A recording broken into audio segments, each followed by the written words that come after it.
All right, so this is the big one. This is the people's main event. It's Nate Diaz, it's Pettis, it's UFC 241. It's a welterweight division. This is the battle camp. Please hit the subscribe button.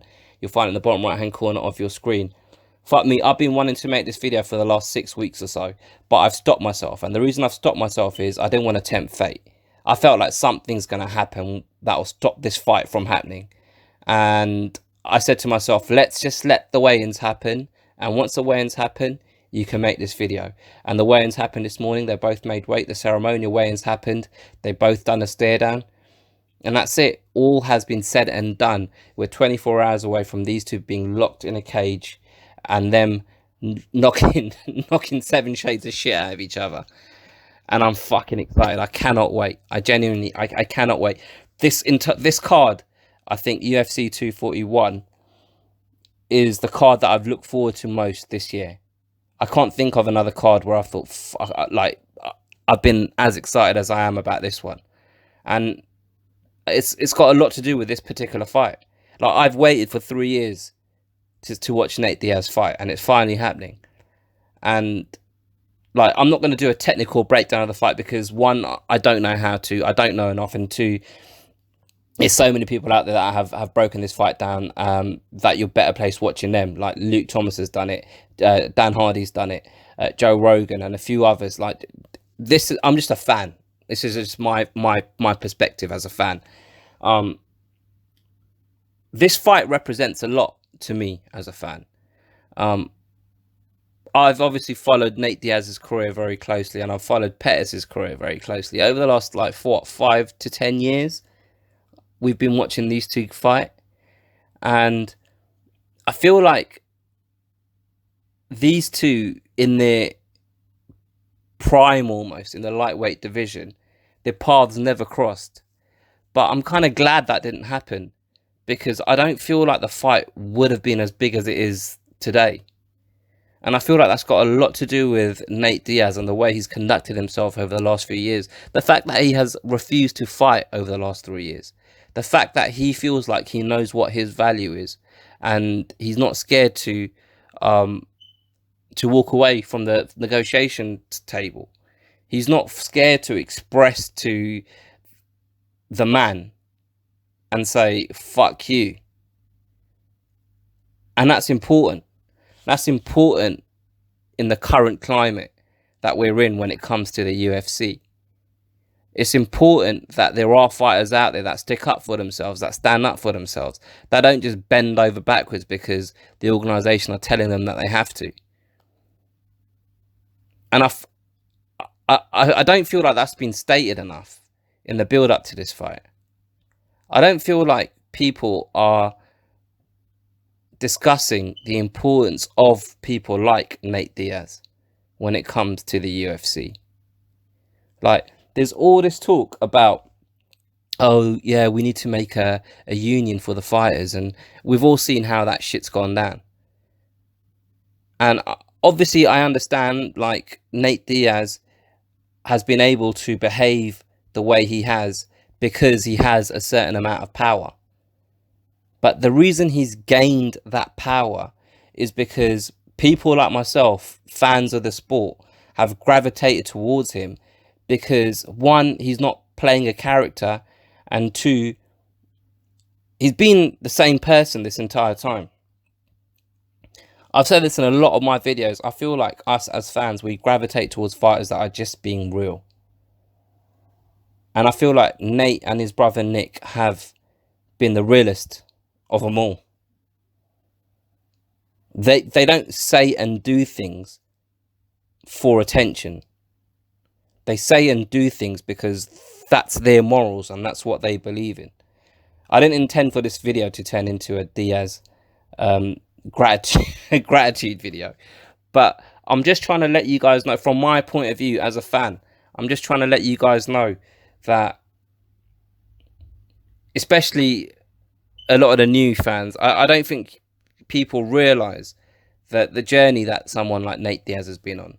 And it's not just NateDiaz. There's a number of fighters that have been on a similar sort of journey where they feel like they're being underpaid and underappreciated. And I think it's important to highlight when someone goes from that position and they manage to maneuver themselves into a position where they feel like they're getting what they deserve. And us, the fans, feel glad that they're in a position where they're getting what they deserve. Jorge Masvidal is a fighter that springs to mind. He's been doing it for years, and finally he's getting the fruits of his labor now, you know? And that's what I like to see as a fan. Don't get me wrong, I love Anthony Pettis as well. Like, I'm a massive fan of his fighting style. I'm a fan of him. And he's another one that I'd say just has been himself the entire time.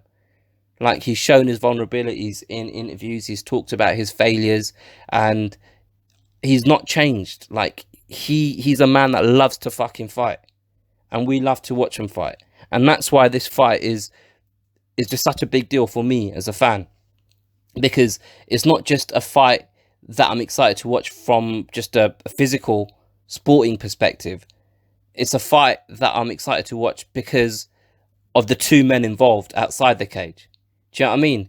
Like, obviously inside the cage they're both very exciting, but outside the cage, what they represent means a lot to me as a fan of the sport.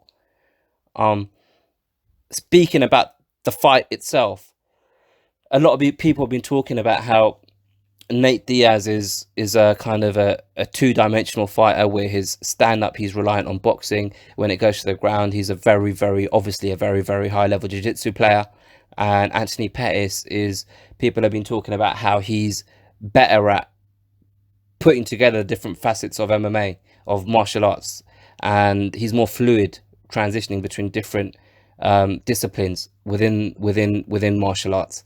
And he's got a better rounded game, and his kicking is going to be a problem for NateDiaz. And I'm not saying I entirely disagree with that, but I think one thing that people are ignoring, and I think it's quite an important point, is over the last few fights that Anthony Pettis has had, I don't want to say he's broken, but he's wilted.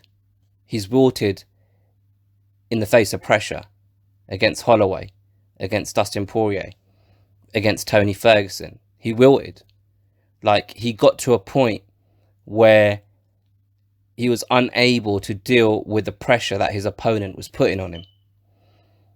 Now, one of NateDiaz's biggest strengths is the way he's able to always be in his opponent's face, and he overwhelms his opponent with pressure. And I understand the pressure that NateDiaz brings is a different kind of pressure to what Tony Ferguson brought and to what Poirier is able to bring in the octagon. But I think one thing that NateDiaz does in the octagon that is different to what those two do is the pressure he brings with his verbal onslaught. And it sounds silly saying this because these guys are professional fucking fighters, but the amount of times I've seen mixed martial artists in the cage with a Diaz act out of character because of the shit that these two are talking, because the way they start slapping, it takes their opponents out of their element, because they don't fight with a cool head. Now, I don't know if Pettis is too experienced to fall for that trick. I don't know. But what I do know is Pettis has shown vulnerabilities when he's put under severe amounts of pressure from his opponent. On the other hand, a lot of people have been talking about Pettis's leg kicks and Diaz being susceptible for, to a lot of damage by leg kicks, which obviously hinders his movement. I saw a video that Luke Thomas did, and he was talking about how that might not be entirely true, and NateDiaz does check leg kicks. I don't know how much of a factor that's going to be in the fight. I don't know how much Pettis is going to be able to display his movement, because I feel like as a lightweight he moved around quite a bit. He used the space in the cage quite a bit. But I feel like as a welterweight against and this is just one fight against Wonderboy, he wasn't really moving like that. And I don't know whether it was just his game plan for that fight against Wonderboy, or whether it's the fact that he's at 170 pounds and he just can't really use his body the same way he does as a lightweight. I don't know. But I feel like there's a vulnerability there as well for him. NateDiaz, obviously, I just feel like Pettis is a better all-round striker than NateDiaz.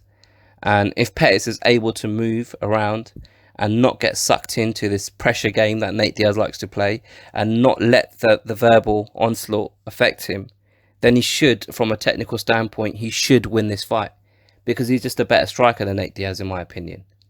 I don't feel like this fight is going to go to the ground at all. I don't feel like any of these two guys are going to shoot for a takedown.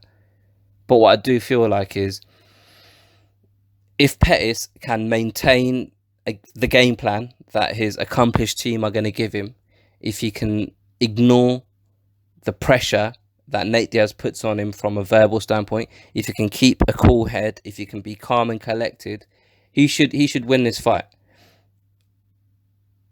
But Nate and Nick Diaz have fought people that you think should beat them, but somehow they just don't perform the way you think they're going to perform. And it's something that the Diaz brothers do.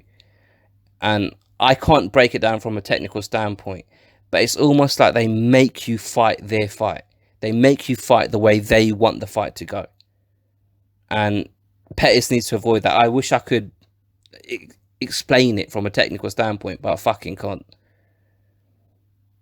I'm not even going to pick a winner. Like, I think we're going to be winners as fans. I think this will be an enjoyable fight. I think the fact that it's a 3-round fight will play a massive factor. I think if it was a 5-round fight, I'd pick Diaz to win all day long. I just don't know. Like, Pettis has shown that he can get tired in fights, and whether at 170, whether that helps him, the extra weight, or whether that hinders him, whether he will show that he's going to get tired. We know Nate Diaz isn't going to get tired. So, I don't know. At 170, will Pettis start showing fatigue in the, in the second round? If he starts showing fatigue at any point during the fight, then he's going to be in trouble. But if he's already got the first 2 rounds in the bag and he starts showing fatigue in the 3rd round, then, you'd think that he's going to win the fight. I don't think there's going to be a finish in this fight. I don't think there's going to be a finish. What I do think is it will be a 2 rounds to 1 fight. And that's how I think it's going to go. But I'm excited, man. I hope you guys are too. Who do you think is going to take this? Who do you think is going to win? What do you think? What do you make of what I've said in this video? This is a lot longer than I thought it was going to be. I wanted it to be under 10 minutes, but I spoke a lot about things that had nothing to do with this particular fight. But yeah, let me know what you guys think. Put your comments below. Don't be scared to hit the like button. If you've enjoyed the video, share it with a friend. And if you haven't already, hit the subscribe button. I'll catch you guys on my post-fight videos. Cheers.